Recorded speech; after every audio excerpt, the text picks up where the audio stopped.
आज 2080 साल 1 महिना 31 गते आज अकाउन्ट्सको क्लास 12 को अकाउन्ट्सको एक्जाम थियो। होप सबैले राम्रै गर्नुभयो होला। क्वेसन एकदम सजिलै थियो हैन। अनि मैले चाहिँ सबै त होइन, तर लङ क्वेसन जुन तपाईँको 8 मार्क्सको तीनटा सोध्ने गर्छ नि, हो त्यो तीनटा क्वेसनको सोल्युसन म लिएर आएको छु। सो चेक गर्नु होला तपाईँले कति मिलाउनु भयो अनि के कहाँ मिस्टेक गर्नुभयो। तर होप मिस्टेक गर्नु भएको छैन होला हैन। सो मसँग यहाँ क्वेसन रहेको छ, म मोबाइलबाट तपाईँलाई सेयर गरिरहेको छु। हजुरसँग पनि क्वेसन पक्कै होला है। सो यो क्वेसन तपाईँले हेर्न सक्नुहुन्छ। क्वेसन नम्बर रहेको छ 20 है, जुन चाहिँ तपाईँको मल्टी स्टेप इन्कम र एनएफआरएसको फाइनेन्सियल स्टेटमेन्टहरू अनि ब्यालेन्स सिट र इन्कम स्टेटमेन्ट दुईवटा मेथडमा हुन्छ नि, एनएफआरएस र अर्को अप्सनमा हुन्छ तपाईँको मल्टी स्टेप हो। त्यसको वाला चाहिँ सोल्युसन यहाँ गर्न गइरहेको छौँ। क्वेसन स्क्रिनमा तपाईँले देख्न सक्नुहुन्छ। मैले मोबाइलबाट क्वेसन देखाइरहेको छु हो। अब यसको सोल्युसन चाहिँ हेरौँ है। तपाईँले सुरुमा चाहिँ हामी फर्स्टमा चाहिँ यो चाहिँ ए नम्बर रहेको छ हैन। तपाईँको बी जुन हाम्रो मैले यो चाहिँ इन्कम स्टेटमेन्ट मल्टीको रहेको छ हैन। तर सुरुमा हामीले सोधेको छ तपाईँको एनएफआरएस। सो एनएफआरएसको पहिला सोल्युसन हेरौँ।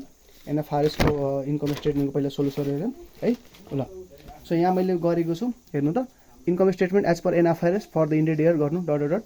त्यसपछि हेर्नु सेल्स रेभेन्यू फ्रम अपरेसन, यसको 4 लाख हैन। त्यसपछि कस्ट अफ सेल्स 1.2, यो सबैको वर्किङ नोटमा छ 165। ग्रस प्रफिट आउँछ 2,35,000, जसमा अदर इन्कम 15,000 भनेर दिएकै छ। Distribution expenses 1,20,000। एडमिनिस्ट्रेटिभ एक्सपेन्सेस 1,10,000 है। यो 10 यहाँ अलिकति मिस्टेक भएको थियो, 1,10,000 हो।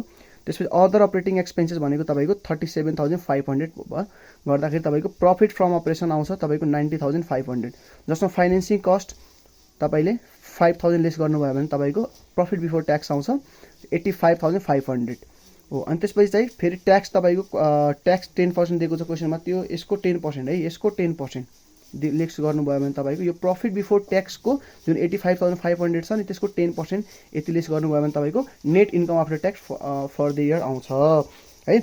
अब यसको वर्किङ नोटमा हेरौँ। वर्किङ नोट तपाईँले मैले यहाँ गरेको छु। वर्किङ नोट 1.1मा सेल्स फ्रम रेभेन्यूमा तपाईँको सेल्स रेभेन्यू मात्र दिएको छ 4 लाख। कस्ट अफ सेल्स निकाल्नु भनेपछि कस्ट अफ गुड्स सोल्ड हो है। Opening stock plus purchase plus wages अनि क्लोजिङ स्टक माइनस गरेर तपाईँको 165 आएको छ। अदर इन्कम भनेर क्वेसनमा प्रोभाइडेड छ 15,000। डिस्ट्रिब्युसन एक्सपेन्सेसमा एडभर्टिजमेन्ट एक्सपेन्सेस दिएको छ 12,000।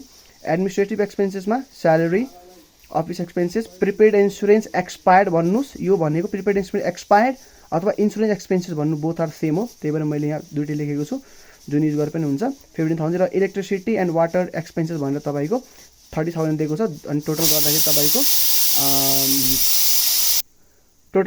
1,10,000 आएको छ कुनमा एडमिनिस्ट्रेटिभ एक्सपेन्सेसमा। र यता हेर्नु त फेरि अदर अपरेटिङ एक्सपेन्सेसमा तपाईँको डेप्रिसिएसन पर्छ। डेप्रिसिएसन, एमोर्टाइजेसन, प्रिलिमिनरी रिटर्न अफहरू यसमा पर्छ। सो हामीले डेप्रिसिएसन अन मेसिनरी मात्र दिएको छ 15% अफ 2,50,000 37,500 आएको छ। र फाइनेन्सिङ कस्ट भनेको तपाईँको इन्ट्रेस्ट एक्सपेन्सेस हो। यो वर्किङ नोट तपाईँले यसको वर्किङ नोट मैले यहाँ इन्कम स्टेटमेन्टमा हालेको छु, जुन तपाईँले अघि मैले देखाएँ। यो सबै वर्किङ नोट हो। एन्युअल गर्दाखेरि हाम्रो चाहिँ नेट प्रफिट चाहिँ यति आएको छ, नेट इन्कम। त्यसपछि यसकै ब्यालेन्स सिट हेरौँ। ब्यालेन्स सिटमा सुरुमा के हुन्छ, non current asset. Non current asset तपाईँको फर्स्टमा के छ, प्रपर्टी प्लान्ट इक्विपमेन्ट 3.1 मैले वर्किङ नोट दिएको छु 2,12,500 चाहिँ यसको वर्किङ नोटमा छ, हेर्नुभयो भने। त्यसपछि इन्भेस्टमेन्ट तपाईँको 40,40,000। टोटल नन करेन्ट एसेटको भ्यालु 2,77,500 आयो। करेन्ट एसेटमा तपाईँको प्रिपेड इन्सुरेन्स 25 छ, यो एक्सपायर्डवाला पोर्सन है। प्रिपेड 25 थियो नि, जसमा 15,000 एक्सपायर भइसकेको छ, त्यो भनेको 10,000 आयो। डेप्टर 11,000 क्वेसनमा एभाइलेबल छ। क्लोजिङ स्टक यो पनि क्वेसनको एडिसनल इन्फर्मेसन एभाइलेबल छ। क्यास भनेको 10,000 गर्दाखेरि टोटल करेन्ट एसेट तपाईँको 1,51,000 आएको छ। अब यो गर्दाखेरि टोटल करेन्ट एसेट र यहाँ माथि total non current asset add गर्दाखेरि तपाईँको टोटल एसेट आउँछ 4,03,500। अब इक्विटीमा सेयर क्यापिटल, रिजर्भ यो वर्किङ नोटमा सबैको एभाइलेबल छ। टोटल इक्विटी यति आउँछ। नन करेन्ट लाइबिलिटीमा भनेको तपाईँको लङ टर्म बोरिङ्स है, यसमा डिबेन्चर पर्छ। डिबेन्चरको भ्यालु यहाँ राख्नु होला, जुन वर्किङ नोटमा छ। टोटल नन करेन्ट लाइबिलिटी 50,000 आयो। अनि त्यसपछि तपाईँको करेन्ट लाइबिलिटीमा क्रेडिटर पर्यो, इन्कम ट्याक्स पेबल यो भनेको तपाईँको प्रोभिजन फर ट्याक्स भनेर हामीले दिएको छ, जुन हामी चाहिँ यहाँ निकालेका छौँ। प्रोभिजन फर ट्याक्स जुन हामीले निकालेका छौँ नि यो क्वेसन इन्कम स्टेटमेन्टमा यति हो, यही तपाईँको प्रोभिजन फर ट्याक्स। यो भनेको तपाईँको ट्याक्स एक्सपेन्सेस हो हैन, इन्कम ट्याक्स एक्सपेन्सेस हो। अनि त्यसपछि तपाईको यहाँबाट तपाईले पाउनुहुन्छ टोटल लाइबिलिटिज। टोटल लाइबिलिटी भनेको नन करेन्ट लाइबिलिटी र करेन्ट लाइबिलिटी एड गर्दा टोटल लाइबिलिटी आउँछ। अनि यो टोटल लाइबिलिटिज एन्ड अनि त्यसपछि इक्विटीको माथिको इक्विटीको भ्यालु र टोटल लाइबिलिटीको भ्यालु एड गर्नुभयो भने तपाईको गर्नुभयो टोटल इक्विटी लाइबिलिटी भनेको 4,03,500 लाइबिलिटिज इक्विटी साइड र तपाईको total asset side both tally भयो, सक्यो। यो भनेको तपाईको 21 जसले एनएफआरएस एज पर एनएफआरएस गर्नुभएको छ भने उहाँको लागि हो। तर कसैले बीमा अप्सन पनि अर मल्टी स्टेपवाला पनि थियो, यदि त्यो गर्नुभएको छ भने उहाँहरूको लागि चाहिँ यो सोल्युसन हुन गइरहेको छ। सेल्स रेभेन्यू 4 लाख दिएको छ। Cost of goods sold working note 1 मा निकालेको छु मैले। वर्किङ नोट 1 मा यहाँ मैले निकालेको छु opening stock plus purchase plus direct wages दिएको छ, वेजेस माइनस क्लोजिङ स्टक गर्दाखेरि तपाईको ठ्याक्कै 1,65,000 आएको छ। क्वेशनमा हेर्नु होला, क्वेशनमा यसको भ्यालु क्वेशनबाट पुट गरेको। अपरेटिङ एक्सपेन्सेसमा एडमिनिस्ट्रेटिभ एक्सपेन्सेस ग्रोस प्रफिट आउँछ 2,35,000। Salary, office expenses, prepaid expense, expire अथवा इन्सुरेन्स एक्सपेन्सेस भनेको दिएको छ। इलेक्ट्रिसिटी एन्ड वाटर डेप्रिसिएसन गर्दाखेरि टोटल अफिस एन्ड एडमिनिस्ट्रेटिभ आयो। फेरि सेलिङ एन्ड डिस्ट्रिब्युसन एक्सपेन्सेसमा एडभर्टिजमेन्ट एक्सपेन्सेस पर्छ। सो यो गर्दाखेरि टोटल एडभर्टिजमेन्ट एक्सपेन्सेस तपाईँको 12,000 र यो गर्दाखेरि टोटल अपरेटिङ एक्सपेन्सेस भनेको यो टोटल अफिस एन्ड एडमिनिस्ट्रेटिभ र total selling and distribution add गरेपछि टोटल अपरेटिङ एक्सपेन्सेस आउँछ तपाईँको 1,59,500 तपाईँको यो टोटल अपरेटिङ एक्सपेन्सेस आएको छ। अनि त्यसपछि यो तपाईँले यो ग्रस प्रफिटबाट टोटल अपरेटिङ एक्सपेन्सेस लेस गर्नुभयो भने तपाईँको के आउँछ, यहाँ इन्कम फ्रम अपरेसन आउँछ र त्यसमा फेरि नन अपरेटिङ एक्सपेन्सेस भनेको इन्ट्रेस्ट एक्सपेन्सेस हो, त्यो लेस गर्नुभयो भने तपाईँको इन्कम बिफोर अदर इन्कम आउँछ र त्यसमा फेरि अदर इन्कम भनेर तपाईँले एड गर्नुभयो भने यसको भ्यालु अदर इन्कमको पनि दिएको छ। इन्ट्रेस्ट एक्सपेन्सेस भनेर नि तपाईँले क्वेसनमा दिएको अदर इन्कम भनेर तपाईँको 15,000 र तपाईँको इन्ट्रेस्ट एक्सपेन्सेस भनेको तपाईँको 5,000 क्वेसनमै प्रोभाइड छ। यो दुईवटा यो एड गरेपछि तपाईँको यहाँ आउँछ इन्कम बिफोर ट्याक्स 85,500। अनि त्यसपछि इन्कम ट्याक्स एक्सपेन्सेस भनेको तपाईँको प्रोभिजन फर ट्याक्स जुन दिएको छ नि त्यही हो इन्कम ट्याक्स एक्सपेन्सेस, तपाईँको 10% अब यसको भनेर तपाईँले यहाँ राख्न सक्नुहुन्छ। र नेट इन्कम आफ्टर ट्याक्स आउँछ यो तपाईँको मल्टी स्टेपको इन्कम स्टेटमेन्टको। अब यसकै ब्यालेन्स सिट हेर्ने हो भने तपाईँको करेन्ट एसेटमा प्रिपेड एक्सपेन्सेस यति छ, एक्सपायर भएको पोर्सन लेस गर्नु होला, डेटर यति छ, क्लोजिङ स्टक अथवा क्लोजिङ इन्भेन्ट्री भनेर दिएको छ। त्यसपछि स्टक भन्नुहोस् या इन्भेन्ट्री भन्ने एउटै हो। क्यास 1 लाख दिएको छ, टोटल करेन्ट एसेटको भ्यालु 1,51,000 आउँछ। इन्भेस्टमेन्ट 40,000 भनेर दिएको छ, इन्भेस्टमेन्ट भनेर दिएको हुन्छ। प्लान्ट प्रपर्टी इक्विपमेन्टमा तपाईँको मेसिनरी पर्यो हैन। अनि यसबाट तपाईँले डेप्रिसिएसन लेस गर्नुभयो भने तपाईँको नेट प्लान्ट प्रपर्टी एन्ड इक्विपमेन्टको भ्यालु आउँछ 2,12,500। यो तीनटै करेन्ट एसेट, इन्भेस्टमेन्ट र यो एड गर्नुभयो भने टोटल एसेटको भ्यालु आउँछ। लाइबिलिटिज एन्ड स्टक होल्डर इक्विटीमा तपाईँ करेन्ट लाइबिलिटीमा जानुभयो भने क्रेडिटर पर्यो, प्रोभिजन फर ट्याक्स पर्यो जुन हामीले निकालेको थियौँ। अनि त्यसपछि करेन्ट लाइबिलिटी आयो 26,550। त्यसपछि डिभेन्चर लङ टर्ममा तपाईँको डिभेन्चर पर्यो 50,000 आयो। स्टेक होल्डरमा तपाईँको के आयो भन्दाखेरि सेयर क्यापिटल यति अनि नेट इन्कम आफ्टर ट्याक्स भनेर तपाईँले जुन हामी इन्कम स्टेटमेन्ट निकालेको छौँ त्यो एड गरेपछि तपाईँको total liabilities and share holder इक्विटीको भ्यालु तपाईँ यो यति आयो 4,03,500 र टोटल एसेट पनि 4,03,500 मिलिरहेछ। सो हाम्रो यो ट्याली भयो है। यो र तपाईँको क्वेसन नम्बर 20 को दुईटैको सोल्युसन। अब 21 मा हामीलाई क्वेसनले के सोधेको थियो भन्दाखेरि क्वेसन नम्बर 21 को सोल्युसन हेर्नको लागि हेर्नु त क्याश फ्लो स्टेटमेन्ट भनेर सोधेको छ है। सो क्याश फ्लो स्टेटमेन्ट सुरुमा के हुन्छ, cash flow from operating expenses भनेर हुन्छ। त्यसमा cash sales and collection from debtor sales दिएको छ हामीले र डिक्रिज इन डेटर दियो भने पोजिटिभमा राख्ने 1,05,000 यहाँ राखियो। त्यसपछि cash purchase and payment to supplier भनेको छ। Cost of goods sold available छ माइनसमा हुन्छ। डिक्रिज इन स्टक 10,000 मतलब पोजिटिभ। स्टक डिक्रिज भयो भने एसेट डिक्रिज भयो भने पोजिटिभमा हुन्छ। र क्रेडिटर भनेको लाइबिलिटी इन्क्रिज भएको छ भन्दाखेरि प्लसमा हुन्छ। नेगेटिभ गर्दाखेरि तपाईँको 67,000 यो माइनसमा आएको छ।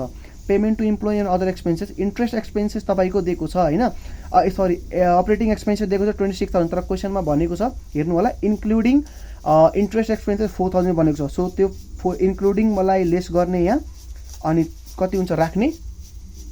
अनि इन्क्रिज इन एक्सपेन्सेस ड्यू भनेर दिएको छ, ड्यू पनि इन्क्रिज भयो भने पोजिटिभ नै राख्ने। अनि यो अपरेटिङ एक्सपेन्स भनेको माइनस एक्सपेन्स भन्ने बित्तिकै माइनस हुन्छ, आउटफ्लो हुन्छ पैसा माइनसमा राख्ने। यो नेट अफ गर्दाखेरि -21,000 हुन्छ किनकि -22,000 र 1,000 प्लस गर्नुभयो भने -21,000 आउँछ।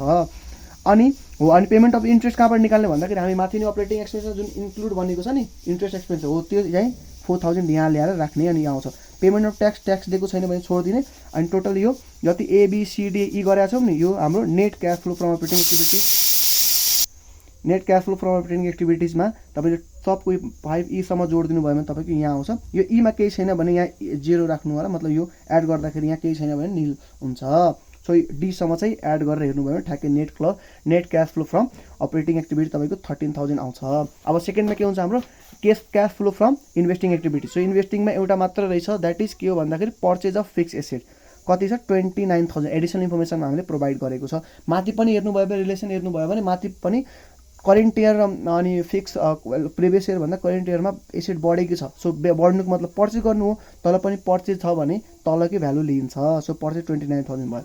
Cash flow from financial activities भने issue of share capital 1 lakh यो तपाईँको 10,000 छ, किनकि 80,000 प्रिभियसमा छ, करेन्ट इयरमा हेर्दाखेरि 90,000 पुगेछ भने तपाईँको यो बढेको छ। सो पोजिटिभ हुन्छ।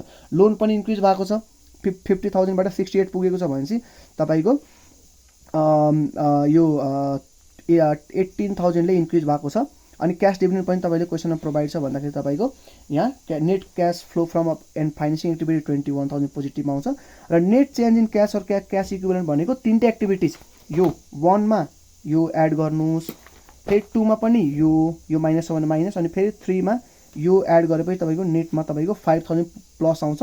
र हामीले ओपनिङ ब्यालेन्स अफ क्यास तपाईँको 525 दिएको छ, जुन चाहिँ 30,000 आउँछ, जुन चाहिँ क्लोजिङ अफ करेन्ट इयरको क्यास ब्यालेन्ससँग चाहिँ ट्याली हुन जान्छ। यो पनि हामी चेक गर्न सक्छौँ। म एकचोटि फेरि तपाईँलाई यसको यो क्वेसन तपाईँहरूसँग पक्कै होला, छैन भने म तपाईँले क्वेसन पनि देखाउन चाहेँ है। यो क्वेसनको हामी सोल्युसन हेरेका छौँ होइन। सो यो क्वेसन तपाईँले यो क्यास फ्लो स्टेटमेन्टको जुन छ नि, अब कति देखिएन के भयो, अनि यसको सोल्युसन चाहिँ हामी हेरेका छौँ होइन। तपाईँले हेर्नु होला,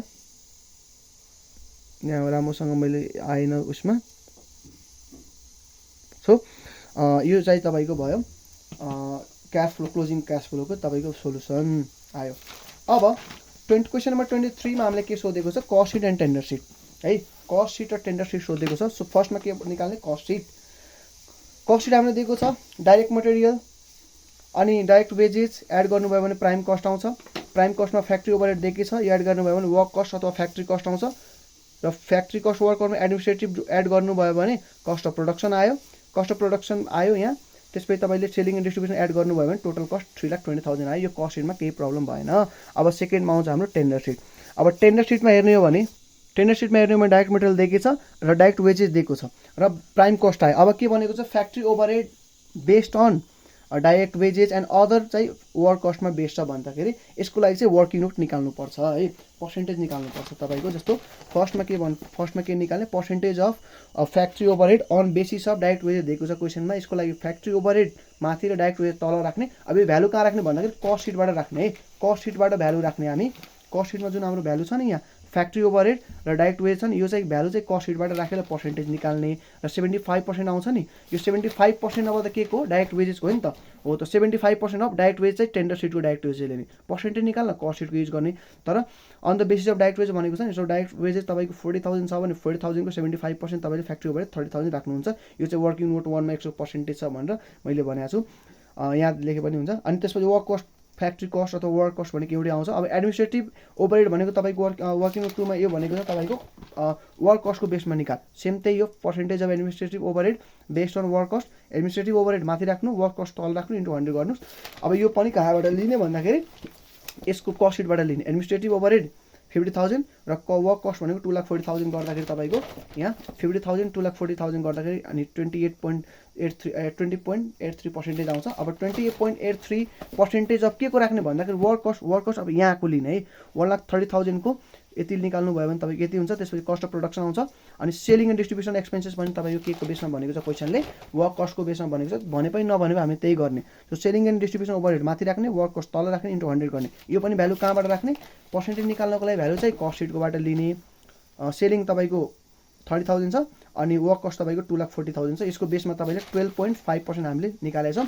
अब 12.5% अफ 1,30,000 यो पनि वर्क कस्ट के भनेको छ, त्यही भएर 1,30,000 को निकालेर यति राख्यो भने टोटल कस्ट तपाईँको 1,73,320 आयो। अब एड प्रफिटमा हेर्नुभयो भने तपाईँले क्वेसनमा 25%